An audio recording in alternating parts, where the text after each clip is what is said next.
이번 시간에는 기초분계 연습을 하도록 하겠습니다. 네, 기초분계 연습은 연습 문제 1과 2로 구성되어 있습니다. 이번 시간에는 연습 문제 1 부분을 하도록 하겠습니다. 분계를 잘하기 위해서는 계정 과목과 거래 판료서를 반드시 숙지하셔야 됩니다. 거래를 보고 계정 과목을 떠올리시고요. 그 다음에 거래 판료서를 떠올려서 기록하는 연습을 반복, 숙달하셔야 됩니다. 자, 문제 1번부터 보도록 하겠습니다. 현금 50만원을 출자하여 상품 매매업을 시작하다. 자, 분계의 첫 번째 단계, 거래인지를 분석합니다. 거래가 맞습니다. 내민 내역은 현금 50만원을 회사 금고에 집어넣고 사업을 시작했다. 이런 내용이 되겠습니다. 자, 그러면 이 거래에서 나올 수 있는 계정 과목은 현금하고 자본금이 됩니다. 현금은 자산이고 자본금은 자본입니다. 2단계로 가보겠습니다. 따로따로 계정 과목별로 보십시오. 거래 판료소 수지를 위해서 따로따로 계정 과목을 봅니다. 자, 현금이란 자산은 증가됐습니다. 자본금이란 자본도 증가됐습니다. 현금이 회사 금고에 들어왔으므로 증가된 거고요. 그리고 자본금이라 그랬으니까 자본이 증가된 거죠. 자, 그러면 자산의 증가는 차변이고 자본의 증가는 대변입니다.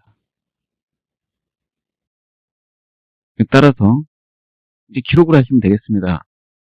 보시는 이 자리가 전표 용지, 분계장이라고 생각하시면 되겠습니다. 해당되는 전표 용지, 분계장의 차변 자리에 계정 과목과 금액을 쓰고 대변 자리에 계정 과목과 금액을 쓰면 됩니다.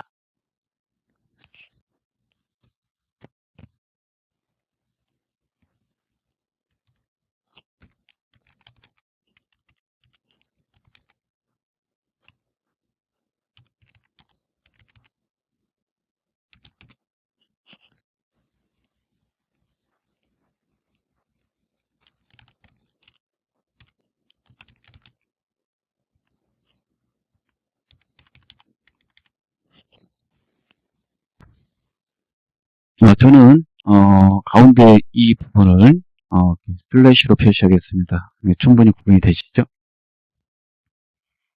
자, 이렇게 처리하면 되겠습니다. 우리가 전표용지나 분계장에 해당되는 내용을 기재할 때 다음과 같이 기재하므로 이렇게 연습하시면 되겠고요. 자, 이러한 연습을 정말 많이 하셔야 됩니다. 2번 보도록 하겠습니다. 현금 20만원을 1년 이내에 갚기로 하고 나홀로 금융에서 차입하다. 거래를 보고 계정 과목을 떠올리셔야 됩니다. 자, 거래가 맞죠? 현금하고 1년 내 갚기로 하고 돈을 빌렸다고 했으므로 단기 차입금이 떠올리셔야 됩니다. 자, 그래서 현금은 자산이고 단기 차입금은 부채다. 두 번째, 이렇게 넘어가야 되고요. 그 다음에 계정 과목별로 따로따로 거래 판료소를 생각하셔야지 정확한 분계가 가능합니다. 현금은 자산이고요. 그 자산이 증가된 게 맞습니다. 그리고 이거 빌렸으니까 부채가 증가됐죠. 거래 판료소에 맞춰서 보면 자산의 증가는 차변이고 부채의 증가는 대변이 됩니다. 따라서 2번의 정답은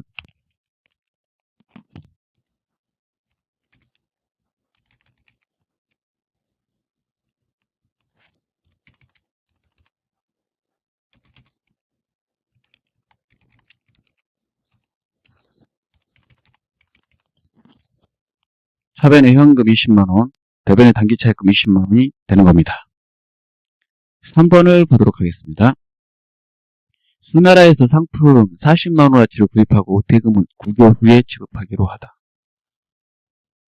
9개월 지나서 곧바로 지급하기로 했다. 이런 말이 되겠습니다. 예, 상품을 사오고 돈은 나중에 주기로 한 거죠. 외상입니다. 외상의 계정에 외상매입금과 미지급금이 있다는 것을 생각하셔야 되겠습니다.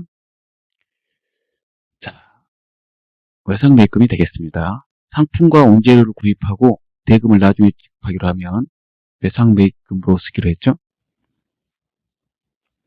자, 그러면 상품과 외상매입금 나오고 상품 자산이고 외상매입금은 부채입니다. 거래 판료수에 맞추기 위해서 상품, 외상매입금 따로따로 보시기 바랍니다. 상품 자산 증가됐습니다. 외상매입금이라는 거 부채 아시죠? 부채 증가됐습니다. 자, 그러면 차변에 상품을 써야 되고 대변에 외상매입금을 써야 된다는 것을 알 수가 있습니다. 그렇게 돼서 3번의 정답은요.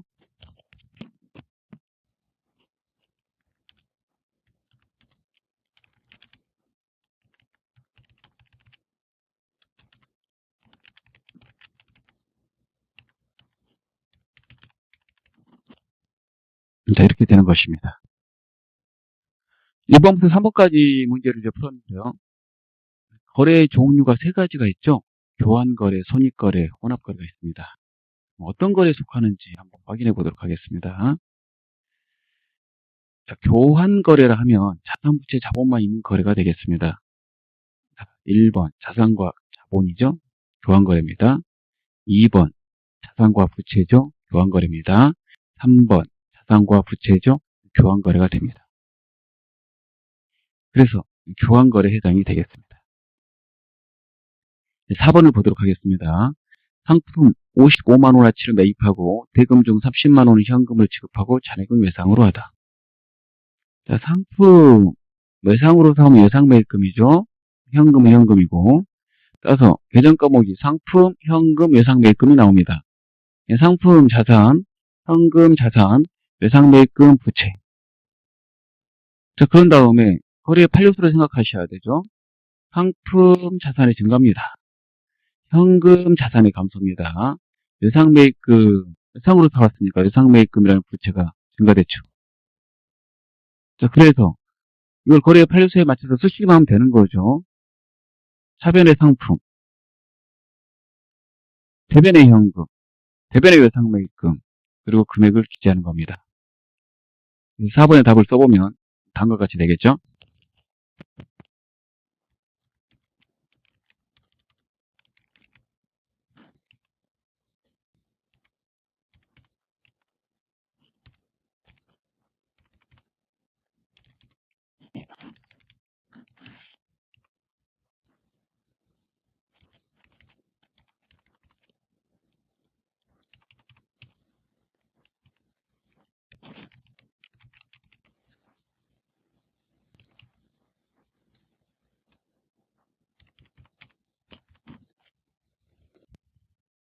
거래의 종류는 교환거래가 되겠습니다. 자산하고 부채만 있는 거래입니다. 보시면 5번을 보도록 하겠습니다. 영택스에서 원재료 600만원어치를 매입하기로 약정하고 대금 중 200만원을 현금으로 미리 지급하였다. 재료 지금 받았어요? 그러면 받지 않았죠. 이렇게 약정만 한 부분은 거래가 아닙니다. 자, 회계에서 약정만 한 부분, 그 다음에 종업원을 채용하기로 했다. 이런 부분, 우리가 돈을 빌리기 위해서 담보로 제공했다. 이런 것들은 거래가 아니라고 그랬습니다. 일상생활에서는 거래지만 회계상에서는 거래가 아니죠. 따라서 원재료 부분은 회계 처리하지 않습니다. 뒷부분, 대금 중에 200만원을 현금으로 미리 지급하였다. 이 부분은 거래가 맞습니다. 현금이 나갔기 때문에 그러죠. 물건을 사기 위해서 대금을 미리 지급했으므로 그 미리 지급한 대금은 선급금이 되겠습니다. 그러면 계정 과목은 선급금과 현금이 나오게 됩니다. 선급금 자산입니다. 현금도 자산이고요. 계정 과목을 정확하게 암기하셔야지 이게 자산이구나 이렇게 빨리 알 수 있고요. 그 다음 거래 판료수로 금방 넘어갈 수 있습니다. 선급금은 계약금을 미리 준 것이므로 물건을 받을 권리가 생겼습니다. 물건을 받을 권리가 우리가 채권이죠. 채권이 생긴 것이므로 자산의 증가가 됩니다. 현금 나간 거는 자산의 감소가 되죠. 따라서 자산의 증가는 차변이고 자산의 감소는 대변이므로 차변의 상급금, 대변의 현금이 되는 것입니다. 그리고 자산만 있는 거래이니까 교환거래가 됩니다.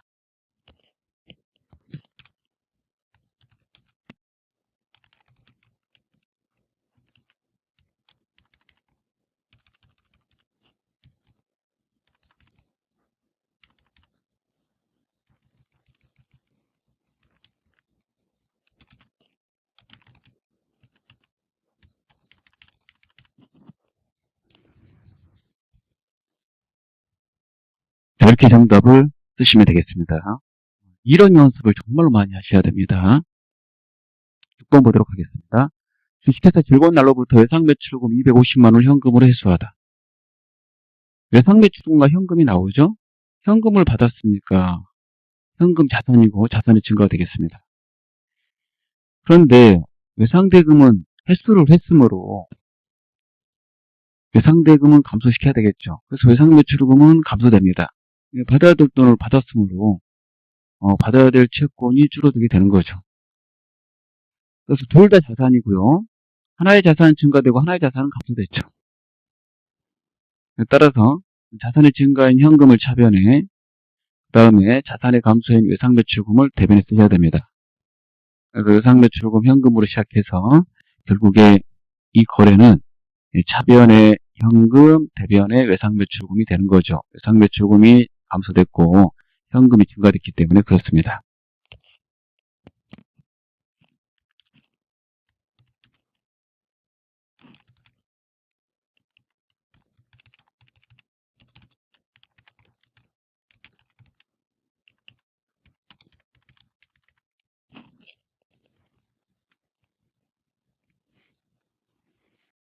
자, 교환 거래에 해당이 됩니다. 7번을 보도록 하겠습니다. 정도 컴퓨터에서 영업용 컴퓨터 한 대, 이렇게 영업용 컴퓨터 한 대 비품이죠. 세금은 이 고울에 지급하기로 하다. 이거 다음 달이라는 뜻입니다. 외상이네요. 외상의 매입 시에 외상의 계정이 두 개가 있습니다. 외상 매입금, 미지급. 외상 매입금은 상품하고 원재료를 매입할 때 사용하는 것이므로 현재 매입한 물건은 상품과 원재료가 아닌 비품이기 때문에 미지급금으로 처리하셔야 됩니다. 자, 미지급금 부채, 비품 자산이고요. 따로따로 보시는 것이므로 비품이라는 자산은 증가됐습니다. 미지급금이라는 부채 증가됐죠. 부채가 늘었습니다. 자산의 증가는 차변이고 부채의 증가는 대변이므로 차변의 비품, 대변의 미지급금 이렇게 처리가 되는 겁니다.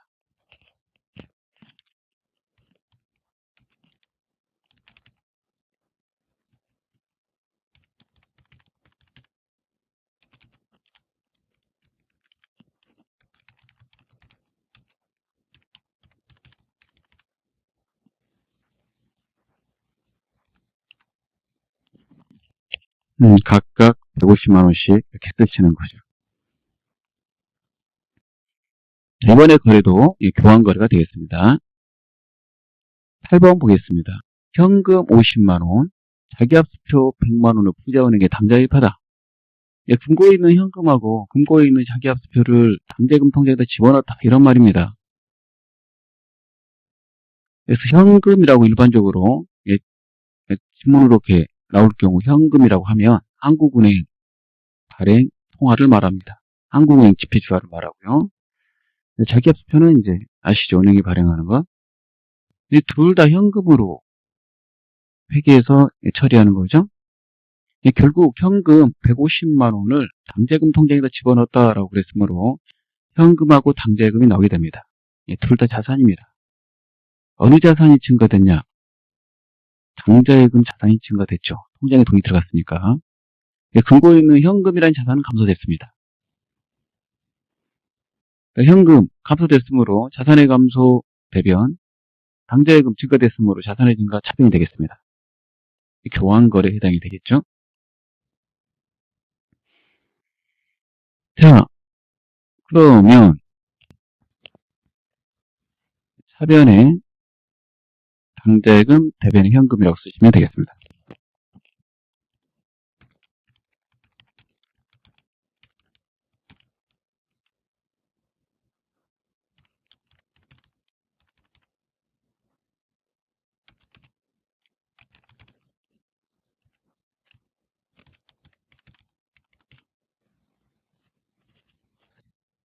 항상 거래가 발생되면요, 차변의 금액을 한번 쓰고 대변의 금액을 쓰게 됩니다.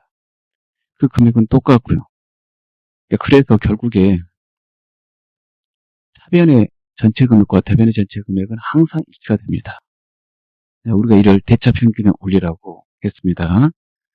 똑같은 금액을 차변에 한번 쓰고 대변에 쓰니까 차변에 썼던 그 내용이 그대로 대변에 한번 또 나오므로 그 금액이 또 한번 나오기 때문에 우리가 이를 또 거래 이중성이다라고 했습니다. 앞에서 학습했던 걸 다시 한번 상기하면서 연습하시는 게 좋습니다.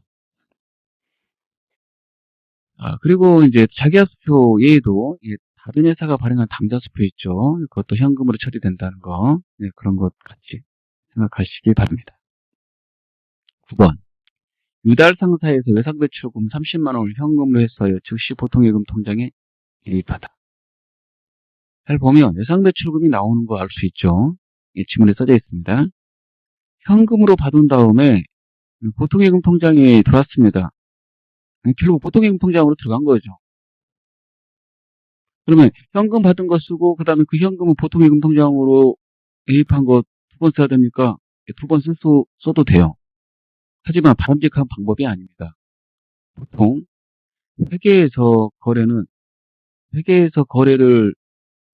회계상에서 그 회계 처리하는 그 단위는 하루입니다. 거래의 그 단위는 하루이기 때문에 그 거래가 하루 동안에 끝에 어떻게 됐는지까지 꼭 파악해야 되죠. 즉 오늘 외상배출금 30만 원을 받아서 현금으로 가지고 있다가 결국 통장에 넣었다 이런 말이므로 오늘 중에 통장에 들어간 거죠. 그래서 하루 단위이기 때문에 결국엔 통장에 들어갔으니까 보통예금으로 처리가 돼야지 현금으로 했다가 보통예금으로 하시면 두 번 일을 하게 된 일이 발생되죠. 그래서 이거 정답을 쓰실 때 외상매출금과 보통예금으로 쓰셔야 되고요. 외상매출금 회수했으므로 자산의 감소가 됩니다. 보통예금 자산의 증가 되겠죠. 그래서 자산의 감소 대변, 자산의 증가 차변 이렇게 되겠습니다. 그리고 자산만 나오고 있으니까 또 교환거래가 되는 거고요. 회계처리 단위는 하루라는 거. 그래서 결국에 최종 그 현금이 어디로 들어가는지 확인해서 한 번에 처리를 하셔야 되겠습니다.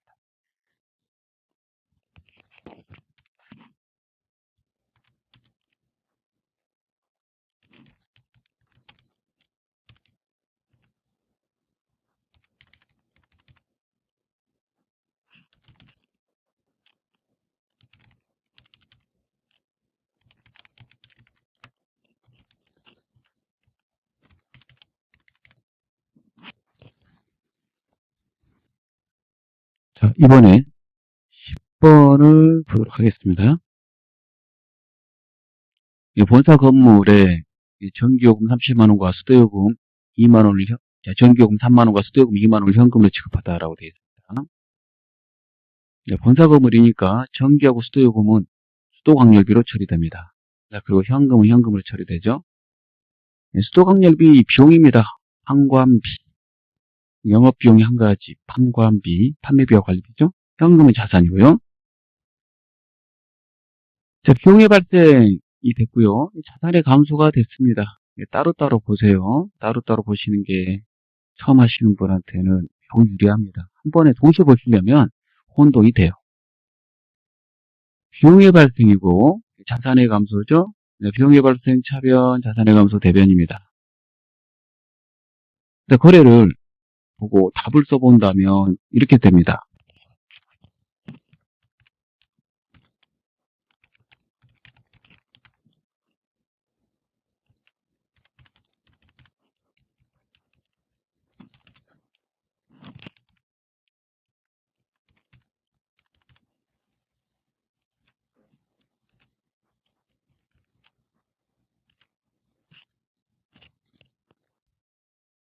수도광열비 5만원, 현금 5만원 이렇게 되는 거죠. 수도광열비가 비용인데 비용이 혼자 오고 있습니다. 차변과 대변에 수익과 비용 계정이 혼자서 오면, 즉 오로지 비용만 오고 차변과 대변에 오로지 수익만 발생되면, 차변과 대변에, 즉 차변에 오로지 비용만 발생되고 대변에 오로지 수익만 발생되면 대부분 상황이 이러겠죠.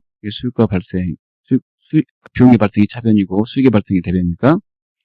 그래서 차변과 대변에 오로지 수익만 발생되거나 오로지 비용만 발생되면 손익거래라고 합니다. 이 거래가 손익거래가 되겠습니다. 11번 보도록 하겠습니다. 무소속 공장에 대한 단기대여금 50만원과 이에 대한 이자 5만원 중 원천징수세액 5천원을 차감한 잔액을 보통금 통장으로 받다. 단기대여금 금방 생각납니다. 이자, 그러니까 대여금에 대한 이자니까 이자 수익이 되겠습니다. 그렇죠? 그래서 원금 50만원과 이자 5만원을 이제 받게 됐다, 이런 말이 되겠죠. 근데 세금 5천원 떼고 받았다, 보통금 통장으로, 이런 말입니다.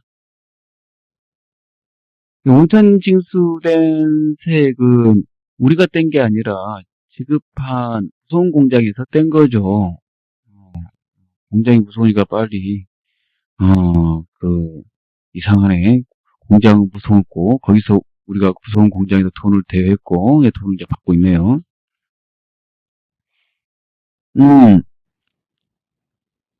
이자를 받는다는 거는 소득을 받는 거죠. 소득을 받게 되면 세금을 제하고 받게 됩니다. 일반적으로 이제 법인한테는 이자 소득에 대해서 세금을 떼게 되는데 그 뗀 세금은 미리 낸 겁니다. 법인의 소득세 신고는 이제 법인세 신고는 다음 연도 3월입니다. 그런데 세금을 미리 내버린 거죠. 미리 내고 싶어서 낸 게 아니라 떼었으니까. 이런 계정이 바로 선납세금이 되겠습니다. 그럼 이게 선납세금이 되므로 이제 계정이 정리가 됐어요. 단기대여금, 이자 수익, 선납세금, 보통예금. 계정이 4개나 나오고 있습니다. 상당히 처음 하실 때는 어려운 거래가 되겠습니다.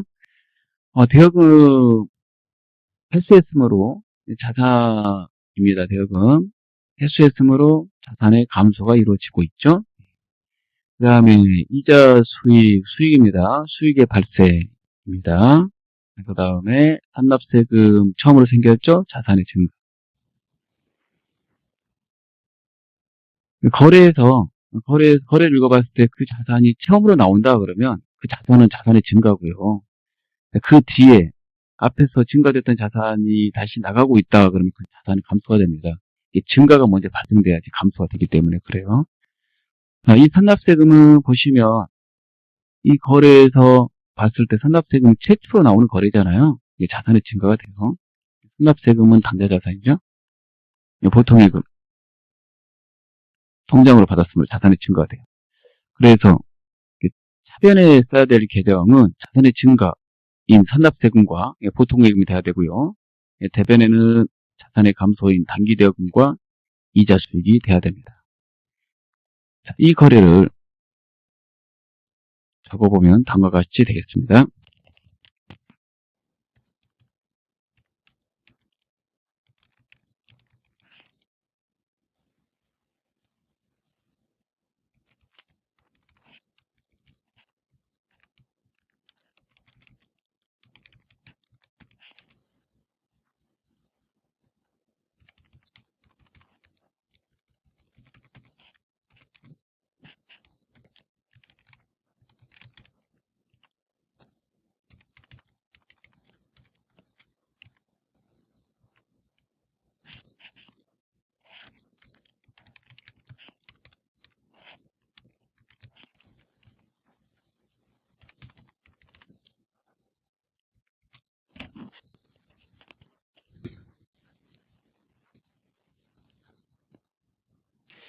이자 수익의 발생이니까 대변입니다. 받은 전체 이자를 다 쓰셔야 돼요.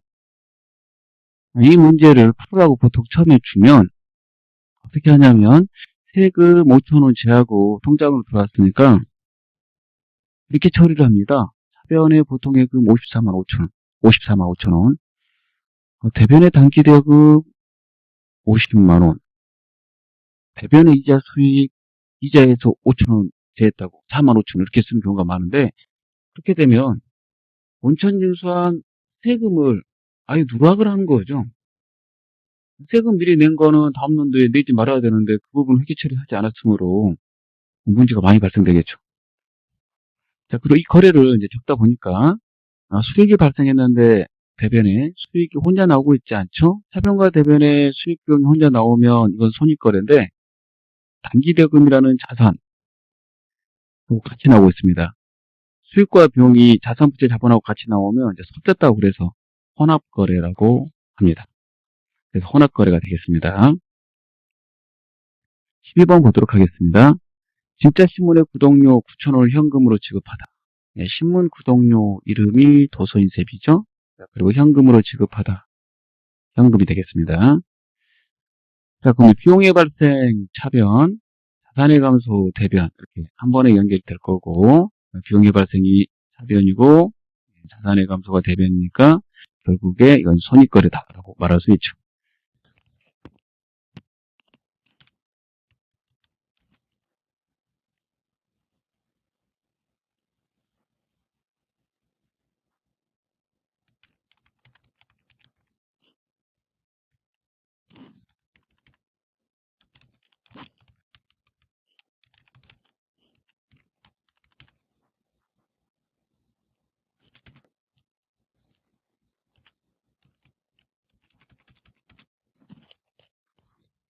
신문 구독료 계정 과목 이름은 이제 도서인쇄비가 됩니다.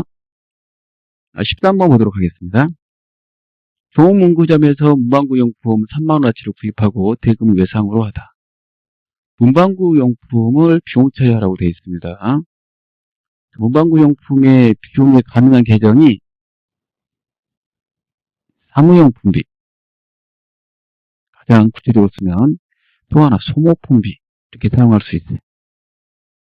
따라서 사무용품비 쓰셔도 되고 소모품비 쓰셔도 되겠습니다. 일반적으로 사무용품비를 많이 쓰죠. 소모품비 중에서 문방구 용품은 사무용품비로 많이 처리됩니다. 외상은 미지급으로 쓰셔야 되겠죠. 상거래가 아니므로, 즉 상품하고 원재료 구입하고 외상하면 외상매금 쓰시고, 상품하고 재료가 아닌 것을 구입하시면 미지급금을 쓰셔야 됩니다. 외우시면 돼요. 상품하고 재료 사고 외상하면 외상매금이고 그렇지 않으면 미지급금이다. 이렇게. 그래서 사무용품비 미지급금 이렇게 들어가고요. 사무용품은 비용이고 미지급금은 부채죠. 이제 따로따로 보시면 사무용품비 비용의 발생, 미지급금, 부채으로 부채 증가가 됩니다. 외상 늘었어요. 사무용품비 비용의 발생 차변, 미지급금, 부채 증가, 대변이 됩니다. 그래서 정답은 차변의 사무용품비, 대변의 미지급금, 또는 차변의 소모품비, 대변의 미지급금 이렇게 쓰시면 되겠습니다.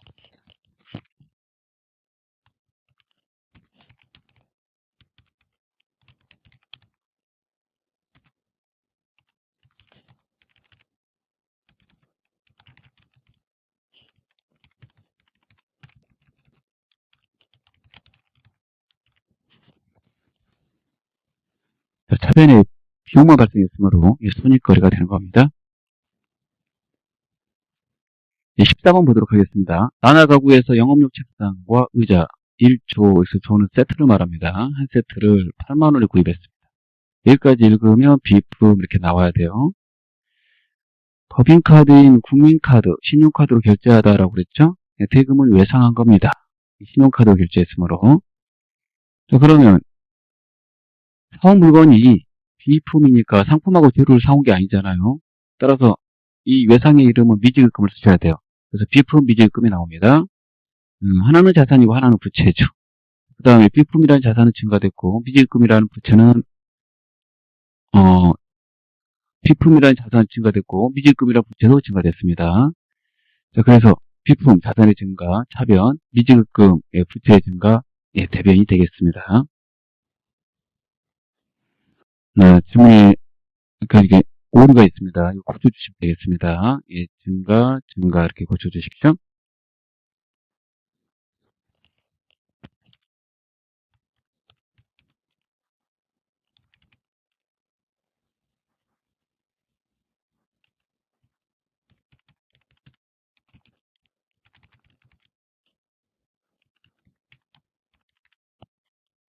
자산하고 부채만 있으므로 예, 교환 거래가 맞습니다.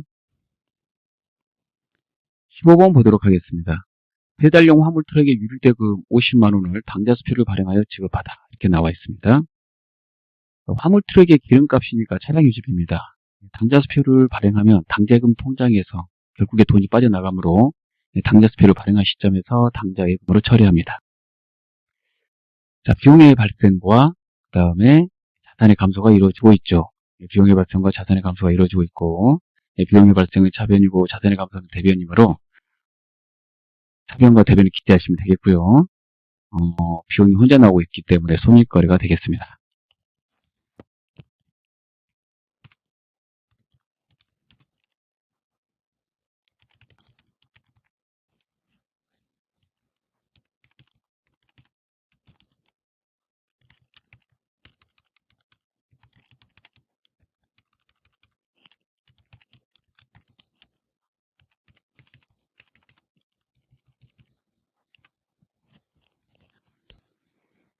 자, 그래서 이렇게 처리하시면 되겠습니다. 자, 예, 계속 이어서 16번 보도록 하겠습니다. 대형에서 상품 500개, 개당 600원에 매입하고 대금 중 반액은 외상으로 하고 나머지는 현금으로 지급하다. 자, 계정 과목 보면 상품은 상품이죠.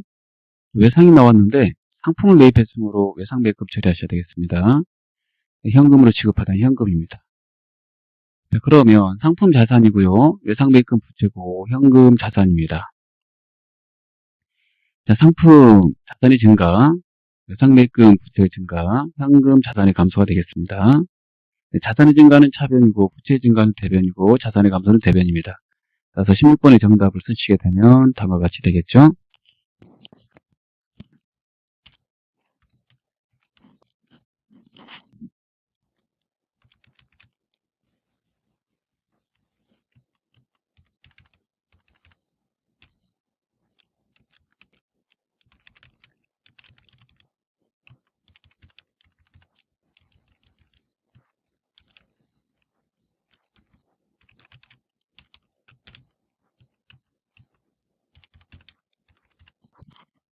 예, 차변에 상품 30만원, 대변의 외상 매입금 15만원, 대변의 현금 15만원.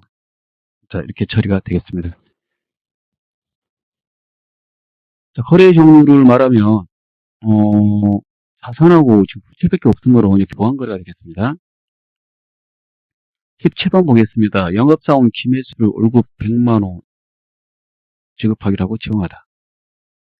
채용하기로만 한 거죠. 그래서 직원을 채용하기로만 한 거는 자산부채 자본 수익 비용의 변화가 없으므로 거래가 아닙니다. 그래서 거래가 아니므로 장부에다 기재하지 않죠. 채용하면서 근로계약서를 작성했다 그러면 그거 보관만 하시면 됩니다. 17번은 거래가 아닙니다. 18번 보도록 하겠습니다. 우표 및 엽서 구입대금 나왔죠? 우표 및 엽서 구입대금의 이름이 통신비죠? 현금으로 지급하다.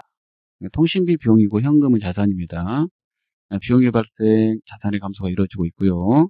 차변, 대변 이렇게 기재됩니다. 손익거래가 되겠고요.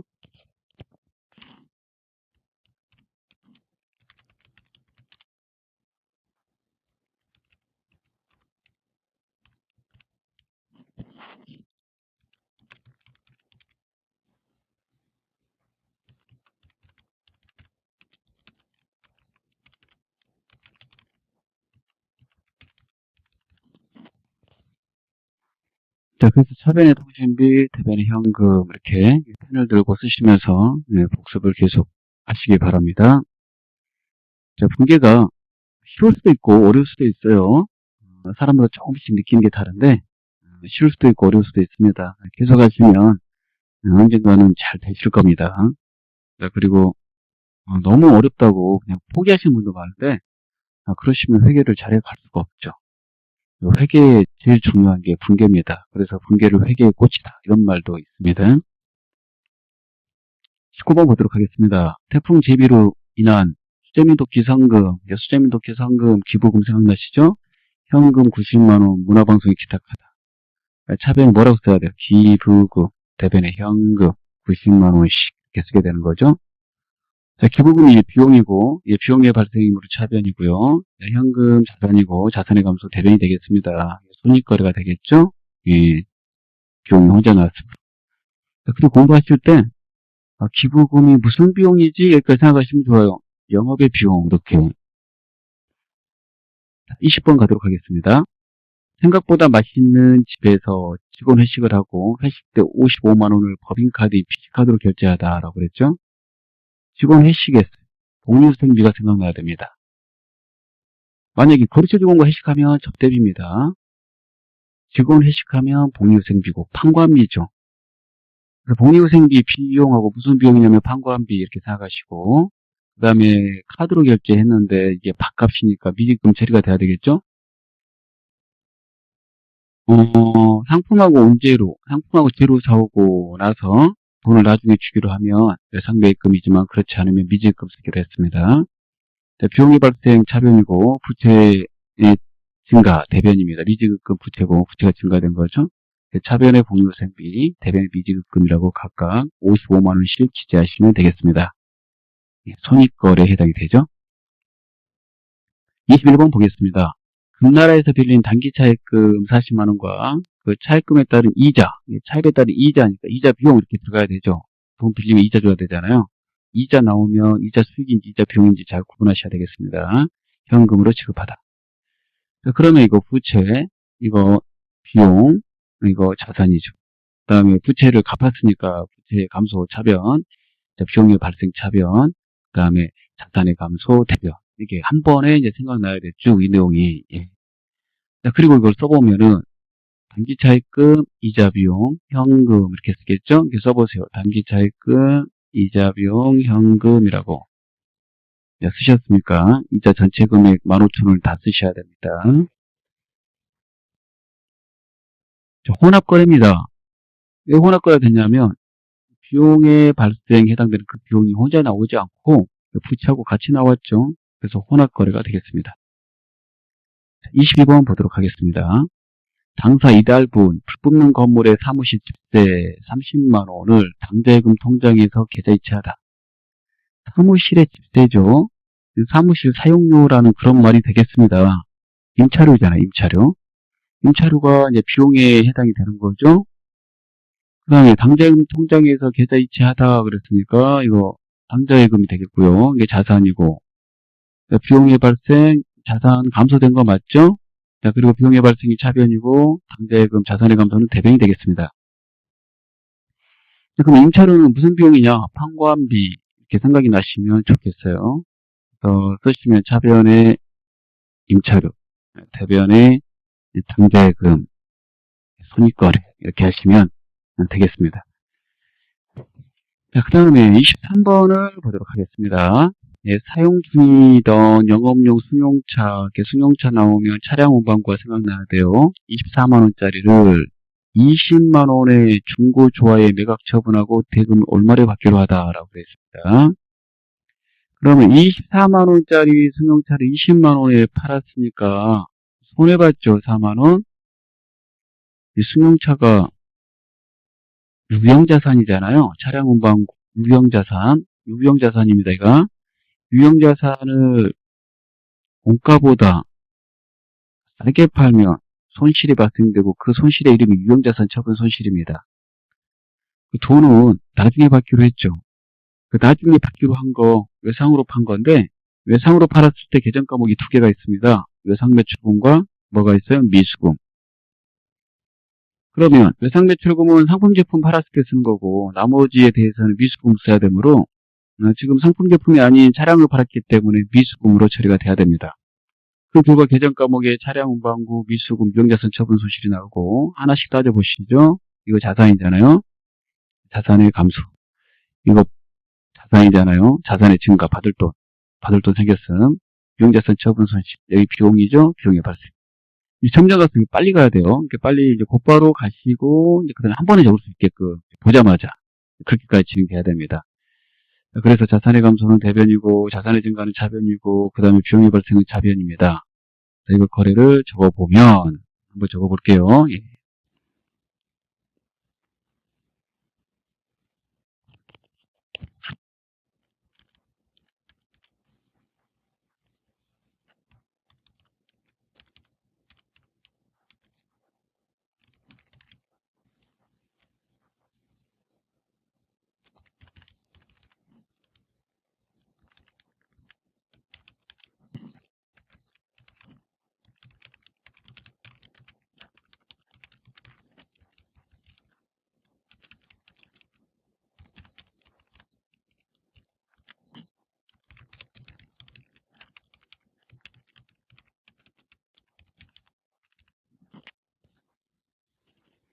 자, 이렇게 처리가 되고요. 비용이 자산과 가치홈으로 혼합거래가 됩니다. 이 분기하는 연습 펜 들고 쓰는 게 좀 귀찮으시기도 하겠지만, 실제는 이제 우리가 시험 볼 때는 이제 프로그램 입력을 하는 거죠. 이걸 그대로 차변과 대변으로. 근데 펜 들고 하는 게 처음에 공부할 때는 가장 머릿속에 오래 기억 남고 좋은 겁니다. 자, 그래서 항상 처음에 공부하시는 분 또는 기초를 탄탄하게 하고 싶다면 펜 들고 쓰는 연습을 게을리하지 마시기 바랍니다. 그리고 인내심을 가지고 학습을 하셔야 돼요. 끝까지 포기하지 않는다는 게 중요합니다. 자, 24번을 보도록 하겠습니다. 판매온 거치료에 이달은 급여 100만원을 현금으로 지급하다. 이거 거치료는 사람 이름이죠. 판매사원 이름. 이거 무섭네. 급여는 급여 쓰는 거죠. 그래서 급료가 나갈 때 판매 관리 쪽에 나가는 거는 급여고, 만약에 공장이 있다라고 그런다면 공장 생산직 노동자들한테 나가는 건 임금이고, 그다음에 일용직이면 작급이고, 그다음에 퇴직금이면 퇴직급여를 쓰라고 그랬죠. 자, 급여 비용입니다. 판관비, 현금 자산입니다. 급여 비용의 발생 차변, 현금 자산의 감소 대변 이렇게 빨리 나와야 되겠죠. 그래서 보자마자 급여, 현금 100만원씩 이렇게 쓰게끔 돼야 되고, 거래의 종류 물어보면 손익거래가 되겠죠. 이렇게 계속해 써놨지만 이제 한 번에 딱 보고 그냥 곧바로 쓸 수 있게끔 이제 돼야 되죠. 연습을 하시면 됩니다. 25번 보겠습니다. 거래처 30에 전달할 선물용 홍삼 세트. 거래처라는 말이 나왔고 거래처한테 줄 거죠. 여기까지 보고 접대비가 생각나시면 돼요. 접대비. 왜 상했죠? 그런데 이게 지금 선물 세트가, 이 선물용 홍삼 세트가 상품하고 재료가 아니죠. 미지급금이 생각나야 돼요. 접대비 미지급금 이렇게 나가고, 이게 비용이고 부채고, 이 비용의 발생이고 부채의 증가니까 한쪽이 차변이고 한쪽이 대변이 되겠습니다. 그래서 접대비 미지급금이라고 쓰시고 50만원씩 이렇게 쓰시면 되겠습니다. 거래 종류 이제 손익거래가 되는 거죠. 26번입니다. 거래처 아부 주식회사에 줄 개인기 48만원을 H백화점에서 구입하고, 또 거래처가 나왔죠? 개인기의 이름은 접대비입니다. 접대비 판관비. 카드로 결제했습니다. 신용카드로. 외상이죠? 사온 물건이 거래처에 줄 개인기이기 때문에 상품하고 재료가 아니므로 미지급금이 되니까 앞에하고 똑같이 접대비 미지급금이 되겠고요. 이제 비용의 발생, 부채 증가, 손익거래에다가 접대비 미지급금 48만원씩 기재하시면 되겠습니다. 이렇게 쓰고 하다 보면 좀 뿌듯한 느낌이 좀 들지 않으세요? 예. 자, 27번입니다. 격리사원 우울에는 장부상 현금 잔액보다 실제 금고 있는 게 50만원 부족하다는 것을 발견했으나 원인을 알 수가 없었다. 자, 이때 쓰는 계정이 현금 과부족입니다. 만약에 기말이다라고 그런다면 기말 현재 50만원 부족하다는 것을 알았는데 원인을 알 수가 없었다. 그러면 이거 즉시 작손실로 들어가는 거예요. 그래서 회계원들 중에 현금이 남거나 부족하면 현금 과부족 쓰셔야 되고요. 현금 과부족 쓰실 때 남거나 부족할 때 쓰다 보니까 현금 과부족을 차변에 쓰기도 하고 대변에 쓰기도 하거든요.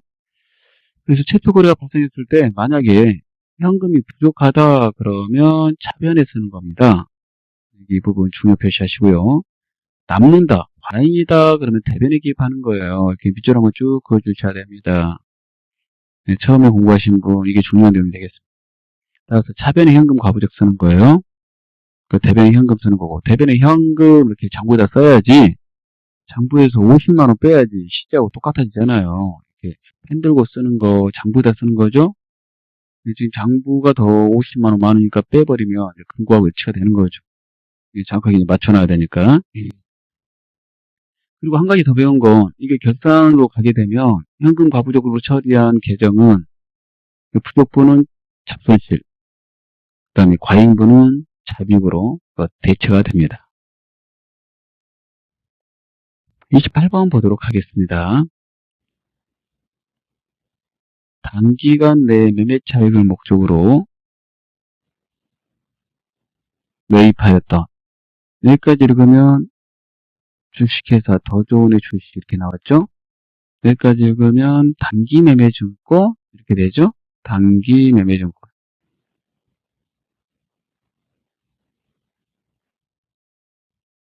열 주를 한 주당 31,000원에 구입했어요. 여기까지 하면 31만원이 되겠네요. 그걸 4만원에 팔았다 그랬으니까 이제 40만원에 팔았다. 이렇게 나오게 되는 거네요. 그리고 여기 밑줄. 전액 동사의 당좌수표로 받다. 밑줄. 이게 동사는 같은 동자니까 한국증권에 주식 받았다는 거고, 다른 회사의 한국증권의 그 당좌수표 받았다는 말이고, 다른 회사의 당좌수표를 받았으니까 이게 현금이죠. 타인 발행 당좌수표. 당좌수표 금고에 보관하시고 현금 처리하라고 그랬어요. 현금 출납장에 기재하는 겁니다. 그래서 현금 출납장에는 한국은행 지폐하고 주화만 기재하는 게 아니라 자기합수표, 당좌수표도 다 기재하시는 거예요. 금고에 가지고 있는 거. 다른 회사의 당좌수표가 현금이라는 거. 그러면 차변이 현금이 되겠네요. 그렇죠? 대변은 단기 매매 증권이 되겠고. 근데 비싸게 팔았잖아요, 지금. 단기 매매 증권을 원가 이상으로 팔게 되면 그때 에 써야 되는 그 차익의 이름이 단기 매매 증권 처분이익이죠. 이 계정 과목이 3개가 나왔습니다. 자, 그러면 단기 매매 증권은 자산이고 현금도 자산이고 단기 매매 증권 처분이익은 이제 수익이죠. 이렇게 들어가고 그다음 단기 매매 증권 이게 팔았으니까 자산의 감소고 현금 받았으니까 자산의 증가고 단기 매매 증권 처분이익 수익의 발생이죠. 그러면 자산의 감소는 대변이고 자산의 증가는 차변이고 수익의 발생은 대변입니다. 그리고 이제 써보면 현금, 단기 매매 증권, 단기 매매 증권 처분이익, 현금 40만원, 단기 매매 증권 31만원, 그 다음에 단기 매매 증권 처분이익, 수익이니까 9만원. 이렇게 기재되는 거죠. 기재해보세요, 지금. 그러면 수익이 혼자 안 나오고 자산하고 같이 나왔으니까 이거 혼합거래고, 거래 종류 물어봤다면. 네, 그리고 제일 중요한 거 이거, 동사의 당좌수표는, 현금이구나. 이렇게 외우셔야 된다는 거예요. 이게 중요합니다. 시험이 나오면, 이게 잘 나와요. 이런 거 나오면 많이 틀리시는데 주의하셔야 돼요. 29번 보겠습니다. 주식회사 토이에게 제품 200만원 어치를 판매하기로 계약하고, 이거 앞에서 좀 봤던 내용이네요. 이거 거래가 아니죠? 10% 계약금을 당대금 계좌로 받다. 계약금을 받았으니까 이거 선수금이죠.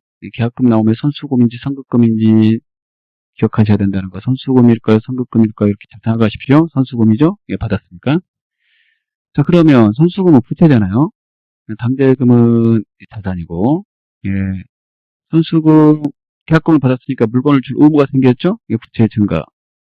그 다음에 통장에 돈이 들어왔으니까 자산의 증가가 되겠습니다.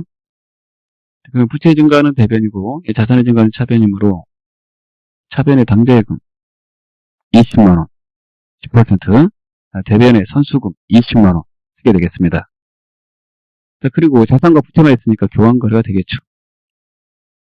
30번 보도록 하겠습니다. 기동찬 세무사사무소.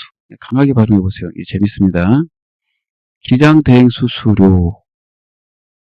세무사사무소가 서비스업이죠. 기장대행수수료는 용역을 제공받은 겁니다.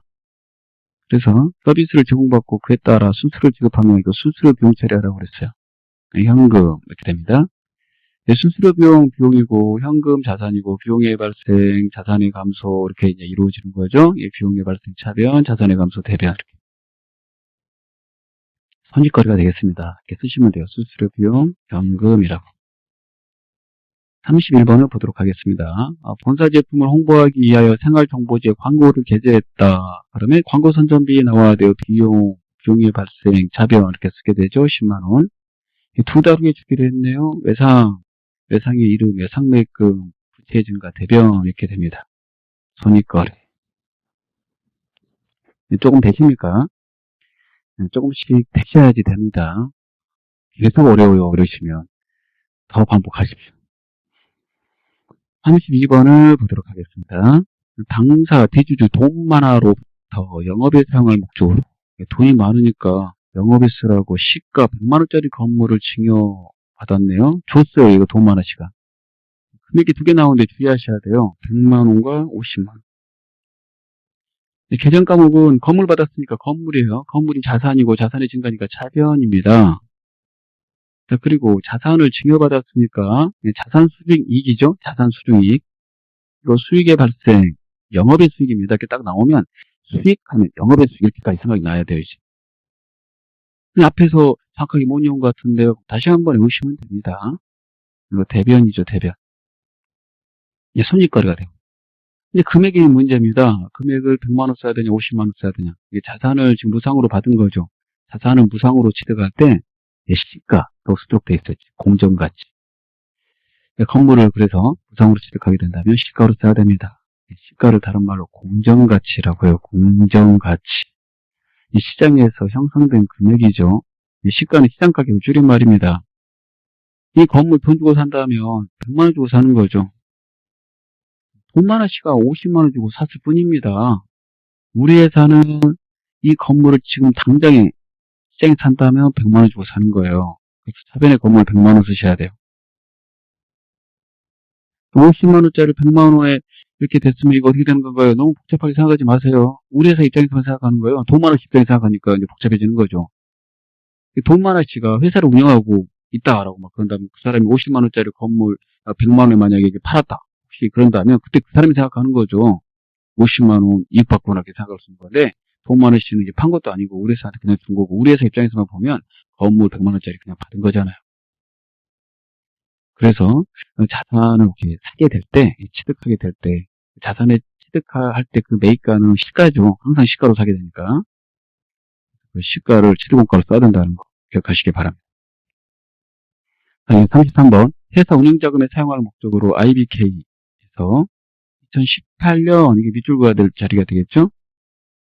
2018년 9월 10일 상환하기로 하고, 1,500만원을 당사 보통령 계좌로 입금받았네요. 대출받았군요. 돈을 빌렸어요. 자, 그러면 단기냐 장기냐 이렇게 써야 되는데 우리가 그 단기를 따질 때 1년 이내다라고 그랬어요. 그럼 1년은 올해가 2015년이다라고 만약 그러면 내년 말까지다라고 그랬죠. 내년이 2016년이잖아요. 그러면 2017년 이후는 다 장기가 되는 거죠. 그래서 장기가 되겠습니다. 차변의 보통액은 대변의 장기 차입금이 돼요. 그리고 금액은 1,100만원씩. 여기에서 좀 한번 멈춰서 생각 한번 해보시고 이 계정 과목이 결정되면 장기 차입금이구나. 그리고 장기 차입금이 부채구나. 그 부채니까 부채 증가임으로 대변이구나. 그래서 딱 써야 돼요. 이렇게 이런 식으로. 그 생각을 한 번에 쭉 여기까지 이루어질 수 있게 해야 됩니다. 그리고 자산과 부채가 있으니까 이제 교환거래가 되겠죠. 34번을 보도록 하겠습니다. 대주주 이태백에 대한 단기 차입금 5천만 원을 전액 면제받다. 단기 차입금을 면제받았으니까 단기 차입금이 감소됐죠? 부채 감소구나. 차변. 채무를 면제받으면 채무 면제이익이거든요. 수익의 발생이구나. 수익이 영업의 수익이구나. 이렇게 되는 거죠. 대변. 이렇게 됩니다. 자, 그래서 차변의 단기 차입금, 대변의 채무 면제이익. 이거 손익거래입니다. 대변의 수익만 나오고 있습니다. 35번을 보도록 하겠습니다. 종업원 2월분 급여를 다음과 같이 현금으로 지급하였다. 자, 금리에 대해서 아까 좀 말씀드렸는데 다시 나오고 있죠. 자, 생산직, 임금, 사무직, 급여 이렇게 쓰게 돼요. 이 비용이니까 250, 150이고 대변에 써야 될 거, 뺀 거 나오죠. 뺀 거 이름 뭐예요? 예수분이 가장 많이 나오는 게 시험에서 급여 지급할 때 나오는 거예요. 급여 예외도, 근로소득 예외도 강사료를 지급하거나 교육훈련비, 그 다음에 이자를 지급할 때도 떼죠. 그럴 때 예수금입니다. 예수금은 미리 받아놓은 돈이에요. 국가나 기관에 납부하기 위해서. 국가나 기관에 납부해야 될 돈이니까 부채죠. 부채 증가 대변. 그 다음에 이거 현금을 지급했다니까 현금 이렇게 돼요. 자산의 감소. 자, 그리고 이제 비용만 차변에 발생하고 있으므로 손익거래가 되겠습니다.